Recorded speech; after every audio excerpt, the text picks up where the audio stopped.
once again. We were studying about the solid state part. So in the solid state we have moved towards the new topic, that is arrangement of solid, right? इसमें हम ये सीखेंगे solid का arrangement किस किस तरीके से किया जाता है. तो एक 1 डायमेंशनल अरेंजमेंट होता है, एक 2 डायमेंशनल अरेंजमेंट होता है और एक 3 डायमेंशनल अरेंजमेंट होता है ना. तो इन चीज़ों को देखेंगे कैसे 1D अरेंज किया आता है, एक 1 डायमेंशनल में कैसे सॉलिड अरेंज किए जाएंगे. ठीक है, तो पहले हम देखते हैं 1D अरेंजमेंट. 1D अरेंजमेंट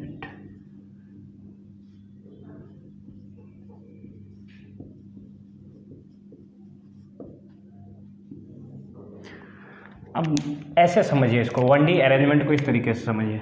जैसे ये एक स्फेयर है, एक दूसरा स्फेयर है, एक तीसरा स्फेयर है, एक चौथा स्फेयर है, एक पांचवा स्फेयर है, एक छठा स्फेयर. इसको कहते हैं हम 1D अरेंजमेंट, है ना. एक ही डायमेंशन में एक ही तरफ बना हुआ है ना. तो इसको यदि देखिए किसी भी एक स्फेयर को लेके आप ले लें, किसी भी एक स्फेयर को लें, तो देखिए ये स्फेयर एक इससे अटैच है और एक इससे अटैच है डायरेक्टली. ठीक है, तो आप बोल सकते हैं किसी भी स्फेयर को ले लो, आप बोलोगे सर यहाँ वाला लो, तो ऐसा नहीं कि हम तो इतना ही दिखा रहे हैं, इसके आगे भी तो होगा. तो कहीं भी देख लेंगे तो एक स्फेयर डायरेक्टली 2 स्फेयर से अटैच होगा, यही है कोऑर्डिनेशन नंबर, है ना. तो हम बोल सकते हैं इसके लिए a sphere is directly attached to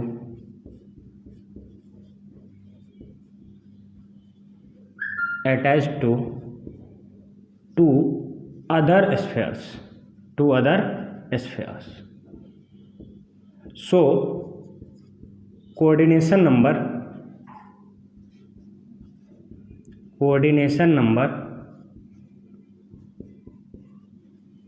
is equal to 2, right? कोई एक स्फेयर कितने स्फेयर से डायरेक्टली अटैच्ड है, कोई एक स्फेयर कितने नेबरिंग स्फेयर से डायरेक्टली अटैच्ड हो, है ना. डायरेक्टली अटैच होना चाहिए. अब ये नहीं कि इसके नेबरिंग में आप ये नेबरिंग बोलना, वही बोलने के लिए आप बोल सकते हो, लेकिन डायरेक्टली अटैच है नहीं है तो आप इसको नेबरिंग नहीं बोल सकते हो, आसपास का, है ना.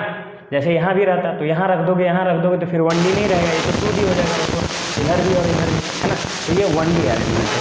इसी तरह देखो 2D अरेंजमेंट कैसा होगा. 2D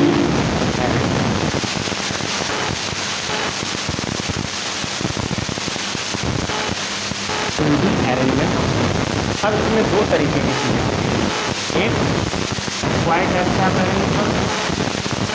स्क्वायर अरेंजमेंट और एक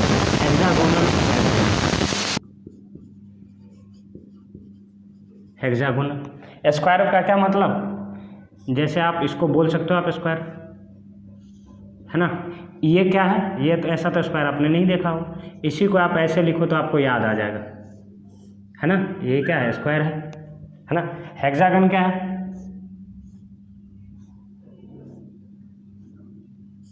इस टाइप का दिखेगा आपको हेक्सागन, है ना. तो देखो ये 2D अरेंजमेंट में हम स्क्वायर अरेंजमेंट कैसे करते हैं ना. तो अपना है 2D अरेंजमेंट के अंदर 2D अरेंजमेंट, और हम अभी देखेंगे इसका पहला पार्ट स्क्वायर. ठीक है, देखो कैसे बनता कैसे है, क्यों बोलते हैं हम स्क्वायर. जैसे आप ध्यान से देखना, ये एक स्फेयर, ये दूसरा स्फेयर, ये तीसरा स्फेयर और ये चौथा स्फेयर, है ना. अब देखो ये एक ही लाइन में यदि रहता तो कहते हैं 1D अरेंजमेंट है, एक ही लाइन में रहता तो क्या बोलते हैं 1D अरेंजमेंट है. अब देखो इधर ध्यान से देखना, जिस तरीके से ये रखा हुआ है उसी के सामने सामने हम दूसरा स्फेयर रख दिए. हाँ रख दो भाई, क्या दिक्कत है. ये देखो तीसरा स्फेयर रख दिया, ये देखो चौथा स्फेयर. थोड़ा ड्राइंग का आप लोड नहीं लेना, है ना. जितना अच्छा ड्राइंग होगा उतना आप अच्छे से समझ पाओगे चीज़ों. ठीक है, इसी तरह चलो यहाँ हम एक स्फेयर रख देते हैं, एक यहाँ स्फेयर रख देते हैं, एक यहाँ स्फेयर रख देते हैं, एक यहाँ स्फेयर देते हैं. तो जिस तरीके से ये पहला रखा हुआ उसी के सामने सामने दूसरा रखा, उसी के सामने सामने तीसरा रखा, फिर इसी के सामने सामने चौथा रखा, है ना। तो यहाँ से आप देखेंगे तो ये एक इधर दिख रहा है और एक इधर दिख रहा है। जैसे 2D में क्या बोलोगे आप, एक्सिस की बात करो तो एक एक्स एक्सिस एक वाई एक्सिस, लेकिन इसमें क्या है, एक सिंगल एक्सिस पे जा रहा है ना। ये देखो 2 पे जा रहा है, एक इधर जा रहा है एक इधर जा रहा है, या इसको नीचे आप कहो और बेहतर तरीके से आप यदि समझना चाहे तो बोल सकते हो ये दोनों एक्सिस पे जा रहा है, ये वाई का माइनस वाला, ठीक है। इसको ऐसे आप यदि समझना चाहें तो, है ना। तो ध्यान से देखिएगा, मतलब ये क्या हुआ कि दोनों तरफ जा रहा है, इसीलिए इसको बोलते हैं 2D। अब यदि किसी स्क्वायर को पकड़ो, किसी एक स्क्वायर को आप पकड़ लो, जैसे हम इसको पकड़ना चाहते हैं और एनालिसिस करना चाहते हैं, जैसे ये ले लो आप, ठीक है।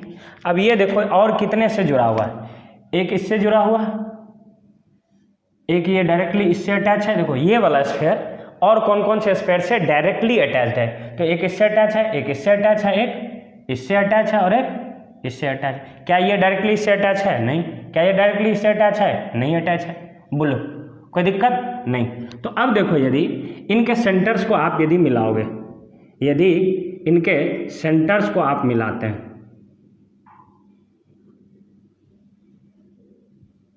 तो देखो क्या दिखेगा आपको, ध्यान से देखना।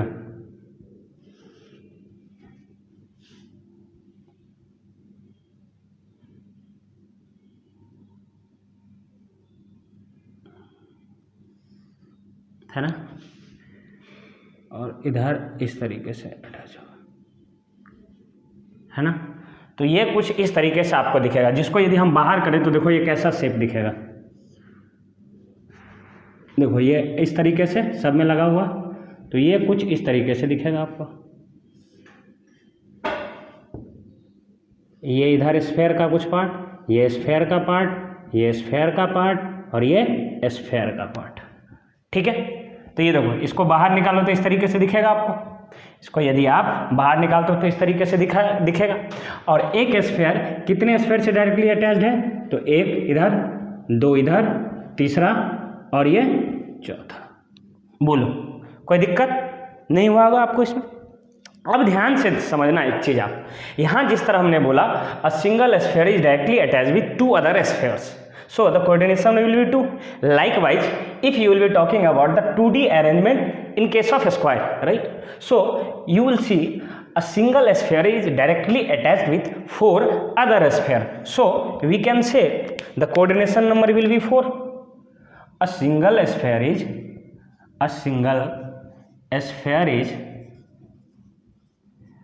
directly attached to 4 other spheres, right? So the coordination number, मैं शॉर्ट में लिखूंगा इसको CN, कोऑर्डिनेशन नंबर को, है ना, coordination will be equal to 4। ये समझ में आया होगा ये चीज़ें आपको अच्छे से। तो इसको कहेंगे हम 2D अरेंजमेंट, किसमें, स्क्वायर में। तो इसका मतलब हेक्सागोनल भी होता होगा, बिल्कुल होता है सर। तो पहले आप ये समझ लें कि 1D अरेंजमेंट जो है, इसमें एक लाइन में हम स्फेयर को रखते हैं और एक का कोऑर्डिनेशन नंबर यदि जानना हो किसी का भी, तो एक स्फेयर उठा लो, उसको देखो कौन कौन से कितने स्फेयर डायरेक्टली टच कर रहे हैं, तो इसको डायरेक्टली ये दोनों टच कर रहा है, इसलिए कोऑर्डिनेशन नंबर 2, ठीक है। जनरली हम ऐसे नहीं रखते चीज़ों को। यदि आप पूरे चैप्टर के एनालिसिस करोगे तो हम लोग 3D अरेंजमेंट पे ज़्यादा फोकस करते हैं ना, तो खैर ठीक है सिलेबस में तो पढ़ना है अपने को। 2D अरेंजमेंट में 2 तरीके से होता है, स्क्वायर और हेक्सागोनल। 2 डायमेंशनल मतलब क्या, इधर भी 2 तरफ से आप अरेंज कर रहे हो सॉलिड को, है ना। तो पहले हम स्क्वायर देखें। तो स्क्वायर क्यों बोलते हैं, क्योंकि एक स्फेयर डायरेक्टली 4 अदर स्फेयर से जुड़ा हुआ है, इसीलिए हम बोलते हैं a single sphere is directly attached with 4 other spheres, that's why we will say the coordination number in case of 2D arrangement, if you are taking the square you will be getting the coordination number as 4। कोई दिक्कत यहाँ तक नहीं। अब देखो इसका अगला part हम समझते हैं। 2D अरेंजमेंट में एक और पार्ट है हेक्सागोनल, उसको हेक्सागोनल क्यों बोलते हैं, है ना, ठीक। तो हम अब पढ़ेंगे 2D अरेंजमेंट में हेक्सागोनल। 2D अरेंजमेंट है, ठीक, 2D अरेंजमेंट, और इसमें आप क्या पढ़ेंगे, हेक्सागोनल, ठीक, हेक्सागोनल। अब देखो ये बनता क्यों बोलते हैं इसको हेक्सागोनल। देखो जैसे ध्यान से देखना, एक स्फीयर ले लिए, दूसरा स्फीयर ले लिए, तीसरा स्फीयर ले लिए, चौथा स्फीयर ले लिए।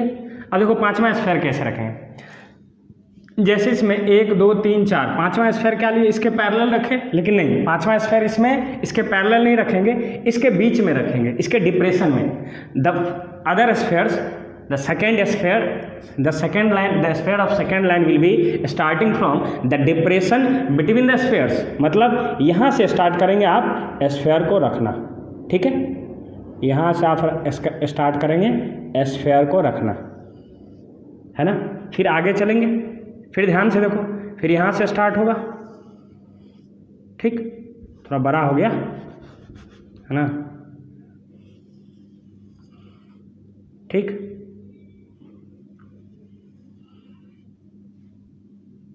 अब ध्यान से देखना इसको, ये इस तरीके से होगा, इस तरीके से आप रखेंगे स्फीयर। तो ध्यान से देखिएगा, यदि किसी स्फीयर की एनालिसिस करें आप, है ना, जैसे हम इसकी एनालिसिस करते हैं, तो देखो ये किस किस से जुड़ा हुआ है, दो इधर, दो इधर, दो इधर। देखो इधर ध्यान से देखना, एक यहाँ ये अटैच है, ये भी अटैच है, हाँ है, ये अटैच है, हाँ है, ये अटैच है। अब देखो इससे ये अटैच है, हाँ अटैच है, ये इससे ये अटैच है, हाँ अटैच है। तो ध्यान से देखो, अब इसको मिलाओ, मिला दिए, इस सब के सेंटर को मिलाओ, इसको भी मिलाओ, इसको भी मिलाओ, इसको भी मिलाओ, और इसको भी मिलाओ, है ना। तो ये क्या आपको दिखेगा, एक हेक्सागन बनता हुआ दिखेगा। इसको थोड़ा सा और सीधा होके मिला देते हैं, ठीक। तो ये एक्चुअली हेक्सागन दिखेगा। देखो ध्यान से ये कैसे दिखता है, ये हो गया, ये हो गया, ये हो गया, ये और ये, एक्चुअली ये ऐसा दिख रहा है, ये देखो, ये है ना, ये इसीलिए इसको कहते हैं हेक्सागन। तो देखो यदि एक स्फीयर की हम बात करें तो ये कितने और स्फीयर से मिला हुआ है, तो 1 2 3 4 5 और 6, means that sphere is directly attached with 6 other sphere, so you can say the coordination number will be 6। अब देखो इसकी एनालिसिस करो और इसकी एनालिसिस यदि आप ध्यान से करो तो इसमें देखो बहुत कम जगह बचा हुआ है और इसमें देखो बहुत ज़्यादा जगह बचा हुआ है। तो कौन सी पैकिंग अच्छी हुई, मान लो जैसे उदाहरण के लिए हमने आपको बोला कि भाई लड्डू को रखो कार्टून में, है ना, रखना, आपने एक तरीके से इस तरीके से रखा लड्डू और एक इस तरीके से रखा लड्डू। अब इस तरीके से लड्डू रखा तो देखोगे बहुत कम जगह बचा हुआ है, ज़्यादा से ज़्यादा जगह यूटिलाइज होगा, और इस तरीके से रखो तो इसमें खाली जगह ज़्यादा बच जाएगा। तो जाहिर सी बात है आप कैसे चाहोगे किस तरीके से लड्डू को रखना ताकि ज़्यादा से ज़्यादा जगह छेक सके, ज़्यादा से ज़्यादा लड्डू आप उस कार्टून में रख सकते हो। नहीं तो आप जाहिर सी बात है कहोगे हम ये 2D अरेंजमेंट करेंगे, कौन सा, हेक्सागोनल 2D अरेंजमेंट यदि करते हैं तो ज़्यादा से ज़्यादा स्पेस यूटिलाइज होता है, तो बोलोगे इसकी पैकिंग एफिशिएंसी ज़्यादा है। अब वर्ड सुना होगा आपने पैकिंग एफिशिएंसी। पैकिंग एफिशिएंसी ये बताता है कि कितना स्पेस यूज हुआ है डिवाइडेड बाय टोटल स्पेस कितना है मल्टीप्लाइड बाय 100, ये दे देता है आपको पैकिंग एफिशिएंसी। तो यदि हम इन दोनों की बात करें तो ये हेक्सागन इसकी एफिशिएंसी ज़्यादा होती है, इसकी एफिशिएंसी ज़्यादा होती है इसके अपेक्षाकृत, है ना। अब यदि बात करें इसकी बात करें, देखो ध्यान से देखना, ये यदि एक स्फीयर की बात करें तो एक स्फीयर का ये चौथा भाग है, ये 90 डिग्री एंगल बना रहा है, ये कितना बना रहा है 90 डिग्री एंगल, और ये कितना बना रहा है 60 डिग्री एंगल। देखोगे एक चीज़ एनालिसिस करोगे तो एक्चुअली ये 6 इक्विलैटरल ट्रायंगल फॉर्म होता है। कितना, 6 इक्विलैटरल ट्रायंगल।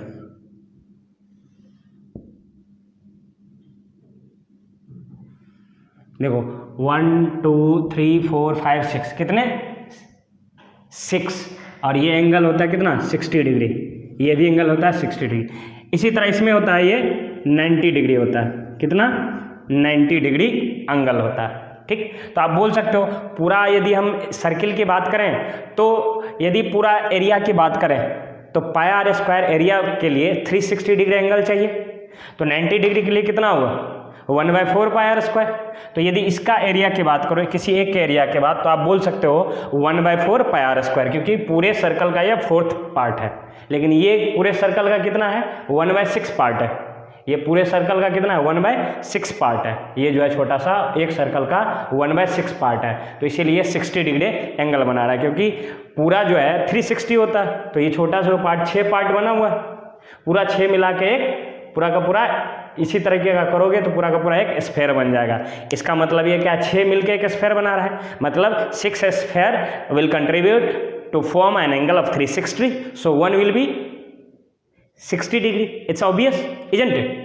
तो इस तरीके से हम करते हैं। तो यदि आपको अरेंज करना हो तो आप क्या करेंगे 2D हेक्सागोनल पिक करेंगे, न कि स्क्वायर। क्यों? क्योंकि इसकी पैकिंग एफिशिएंसी ज़्यादा होती है। इसका क्या मतलब? इसका ये मतलब हुआ कि यहाँ आप ज़्यादा से ज़्यादा जगह यूटिलाइज कर पाओगे और यहाँ कम जगह आप यूटिलाइज कर पाओगे। ये हम देखेंगे कैलकुलेशन यदि करेंगे तो कैलकुलेशन में आपको ये पता चलेगा कि सही में ये जो है इसकी एफिशिएंसी ज़्यादा होती है और इसकी एफिशिएंसी कम होती है। ठीक है,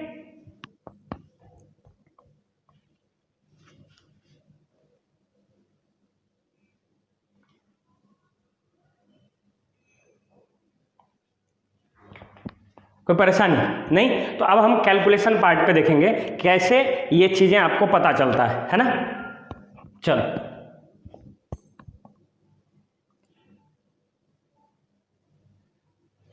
तो अब हम बात कर रहे थे पैकिंग एफिशिएंसी की, है ना। पैकिंग एफिशिएंसी की दोनों में किसका पैकिंग एफिशिएंसी ज़्यादा होता है? पहले ये समझ लें आप, पैकिंग एफिशिएंसी हम दो तरीके से निकाल सकते हैं। पैकिंग एफिशिएंसी, ठीक, एक आप एरिया से निकाल सकते हैं और एक आप वॉल्यूम से निकाल सकते हैं। एक एरिया वाइज और दूसरा वॉल्यूम वाइज। तो जिसमें पैकिंग एफिशिएंसी क्या होता है, एरिया वाइज होता है occupied area divided by total area multiplied by 100।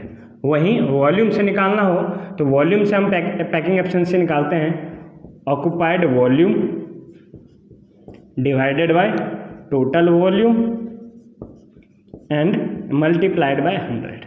ठीक, अब यदि हम 2D स्क्वायर अरेंजमेंट में देखें, 2D स्क्वायर अरेंजमेंट में देखें, 2D स्क्वायर अरेंजमेंट में पैकिंग एफिशिएंसी की बात करें, किसकी बात करें? पैकिंग एफिशिएंसी की। तो हमने देखा था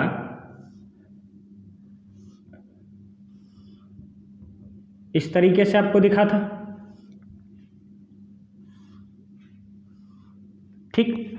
तो ये जो है एंगल की बात करें, ये जो है 90 डिग्री फॉर्म कर रहा है। तो टोटल एरिया का जो है हम बात करें कि टोटल कितना इसका होगा, तो बोलेंगे ये 1/4, ये क्या बता रहे हैं, एरिया कवर करेगा, एरिया कवर करेगा, ये मतलब कितना करेगा 1/4 एरिया कवर करेगा। जाहिर सी बात है क्या।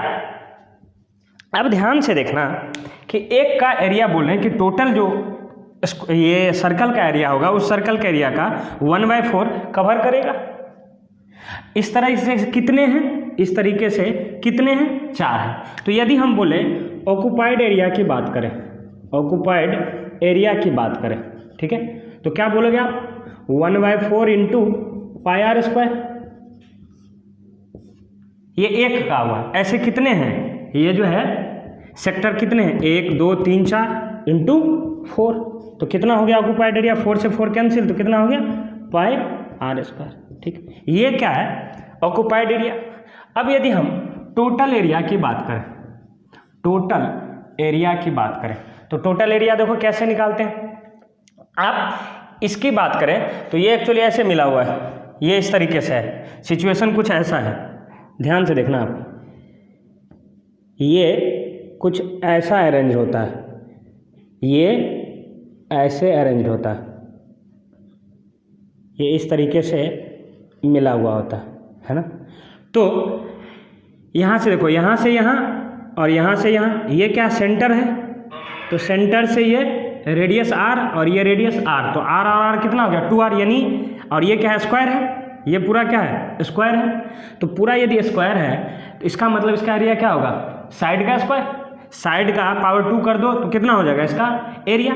तो अब हम ये जानना चाहते हैं कि ये लेंथ कितना होगा, तो ये भी एक क्या है रेडियस है और ये भी क्या है रेडियस है, तो ये r तो ये भी r, तो r कितना आ गया 2r, तो टोटल एरिया क्या हो जाएगा 2r का स्क्वायर, यानी कितना 4r स्क्वायर।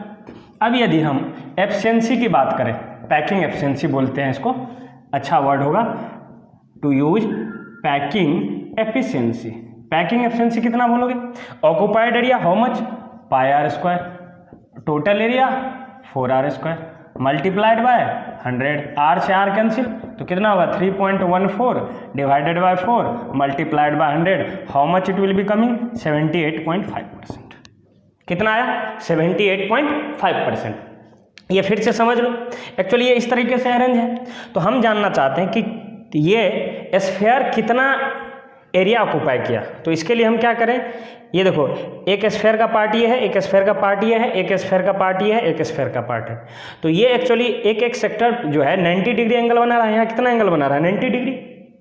तो 360 एंगल कवर होने पे एरिया क्या होता है पाई आर स्क्वायर, तो 90 डिग्री कवर होने से कितना 1/4 एरिया का 1/4 हो जाएगा, क्योंकि 360 मिला के पाई आर स्क्वायर एरिया होता है सर्कल में। तो 90 डिग्री पे क्या होगा 1/4, तो यानी 1/4, यानी एक सेक्टर का एरिया कितना होगा 1/4 पाई आर स्क्वायर, नहीं होगा। वैसे भी समझो सेक्टर का एरिया कितना pi r square into theta बटा 360, तो pi r square into theta, theta 90 degree divide by 360 degree कितना होगा 1/4। और इस तरीके से कितना सेक्टर है 4, तो 1 2 3 4, तो 4 से हमने मल्टीप्लाई कर दिया। अब ये तो हो गया जो ऑक्युपाई का, लेकिन इसका टोटल एरिया कितना है, तो ये इस स्क्वायर का एरिया। इस स्क्वायर का एरिया कैसे निकालें, तो इसके साइड का पावर 2 कर देंगे, तो साइड कैसे, तो ये r और ये r, तो कितना हो गया 2r, तो 2r का स्क्वायर हमने कर दिया, ठीक है।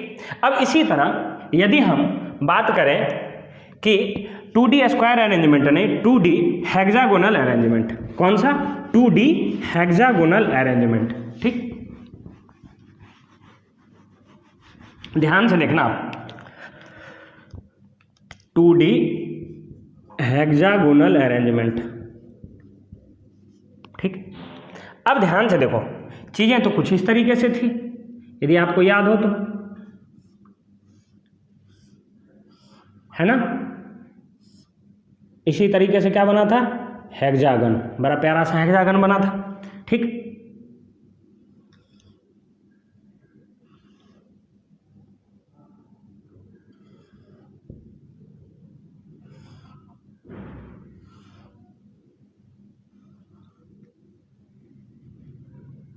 ये भी क्या है एक स्फीयर का पार्ट है, और ये एंगल जो है थोड़ा सा आप मैनेज करें फिगर को, है ना, बाकी फिगर बहुत इंपॉर्टेंट है इस चैप्टर में, फिगर जितना क्लियर होगा बेहतर होगा। तो चूंकि यहाँ 6 इक्विलैटरल ट्रायंगल बन रहे हैं, और 6 इक्विलैटरल ट्रायंगल बन रहे हैं, इसका मतलब ये है प्रत्येक जो एंगल हो गए इक्विलैटरल ट्रायंगल में 60 डिग्री होगा।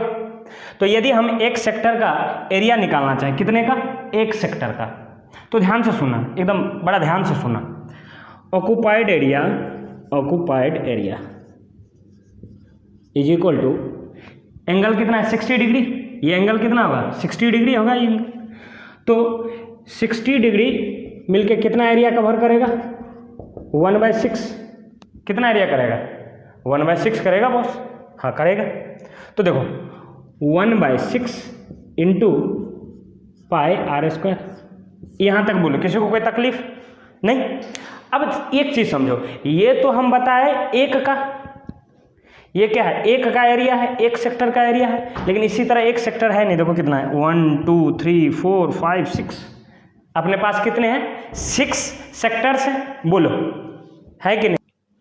चलो थोड़ा सा हम और इसको बेहतर तरीके से बनाने की कोशिश करते हैं ना, तो बेहतर समझ में आएगा। चलो देखो इधर ध्यान से, हमने कैसे अरेंज किया था, जैसे ये एक स्फीयर है, एक स्फीयर है, एक ये स्फीयर है, एक ये स्फीयर है, हाँ है,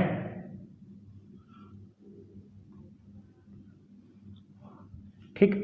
इसी तरह अब दूसरा जो रखेंगे, कहाँ रखेंगे, इसके डिप्रेशन में, कहाँ रखेंगे इसके डिप्रेशन में।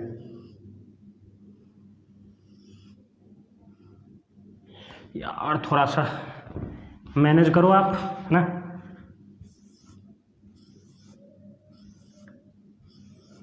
ठीक,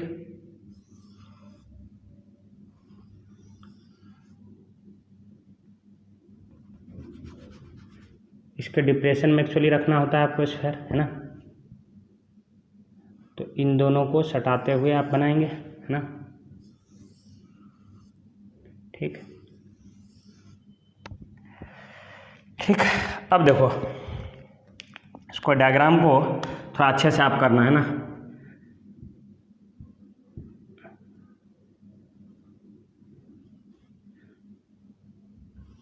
ये देखो,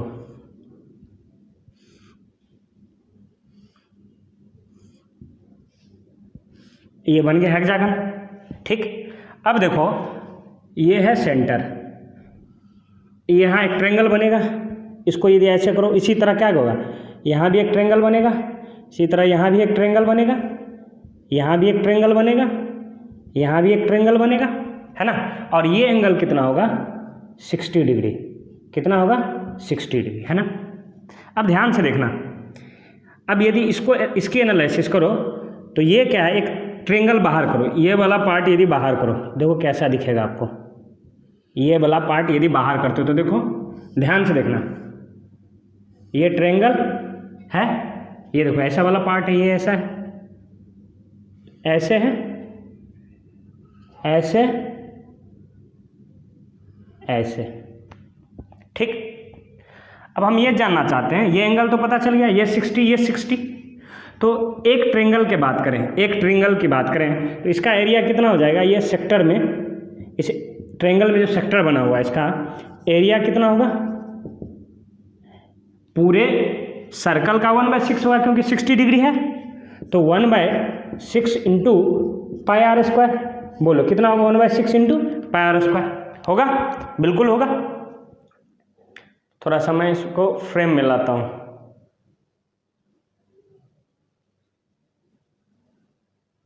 ठीक, अब फ्रेम में आ गया, चलो 1/6 इंटू पाई आर स्क्वायर। ये एक का बता रहे हो, कितने का बता रहे हो, एक का। अपने पास कितना सेक्टर है, 1, 2 एंड 3, तो इसको क्या करो, 3 से मल्टीप्लाई करो, कर दिया। ये एक ट्रायंगल का हुआ, लेकिन एक ट्रायंगल नहीं है, एक ट्रायंगल, 2 ट्रायंगल, 3, 4, 5, 6, ऐसे कितने ट्रायंगल हैं, 6 हैं। कितने हैं, 6। तो देखो कितना आ गया, 3 पाई आर स्क्वायर।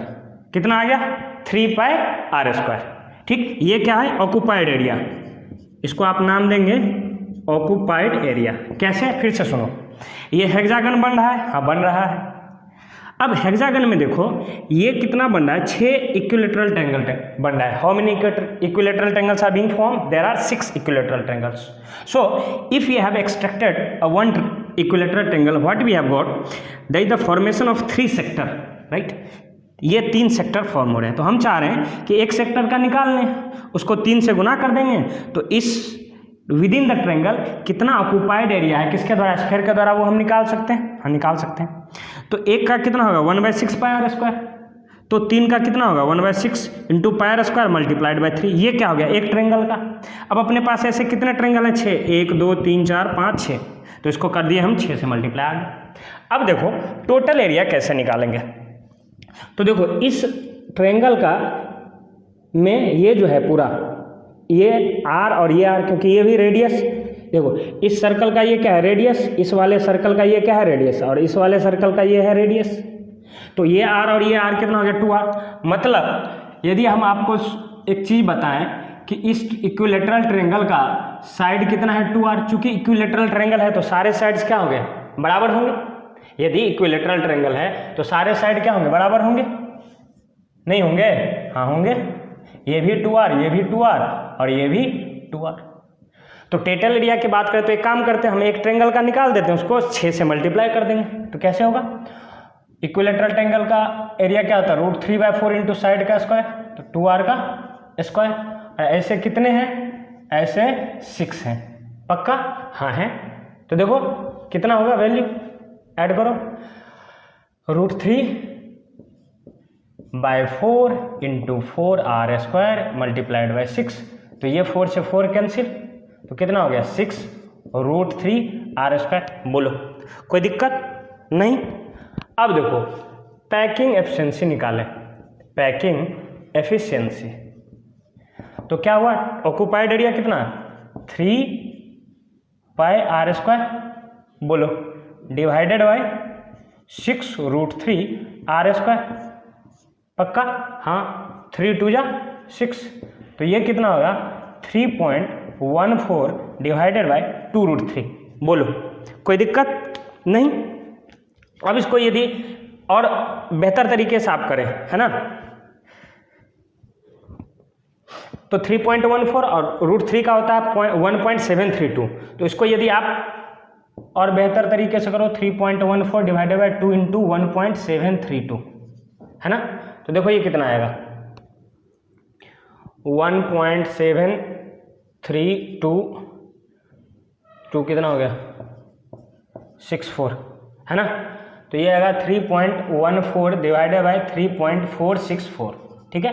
तो इसका वैल्यू करो तो 1 तो नहीं आएगा, 1 से कम आएगा, है ना, 90 के आसपास आ जाएगा। इसको यदि आप सॉल्व करो तो ये आ जाएगा 90.64, ठीक परसेंट।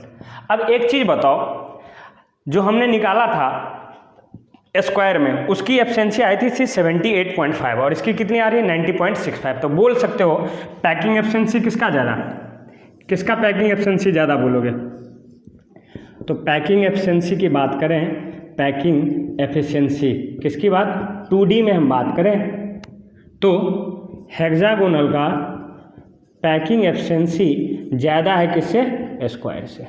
तो अब बोलो कैसे आप रखना चाहोगे, इस तरीके से रखना चाहोगे या इसके पैरेलल यहाँ रखना चाहोगे।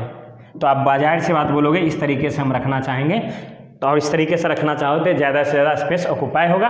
तो ये हमने आज सीखा क्या, अरेंजमेंट सीखा 2D और 1D में, है ना। 2D में हमने 2 अरेंजमेंट देखे, स्क्वायर और एक हेक्सागोनल। स्क्वायर में कोऑर्डिनेशन नंबर कितना होता है 4, क्यों, क्योंकि एक स्फेयर डायरेक्टली 4 अलग अलग स्फेयर से अटैच होता है, वहीं हेक्सागोन में एक स्फेयर 6 अलग अलग स्फेयर से अटैच होता है, तो इसलिए कोऑर्डिनेशन नंबर 6। यदि पैकिंग एफिशिएंसी बात करें तो 2 तरीके से निकाल सकते हैं आप, एरिया वाइज और volume wise, occupied area by total area, और इसमें कैसे occupied volume by total volume. तो इसके हेल्प से हम निकाल लेते। तो हमने देखा we are getting the more efficiency in case of 2D hexagonal packing while less efficiency we are getting in case of 2D square arrangement, right.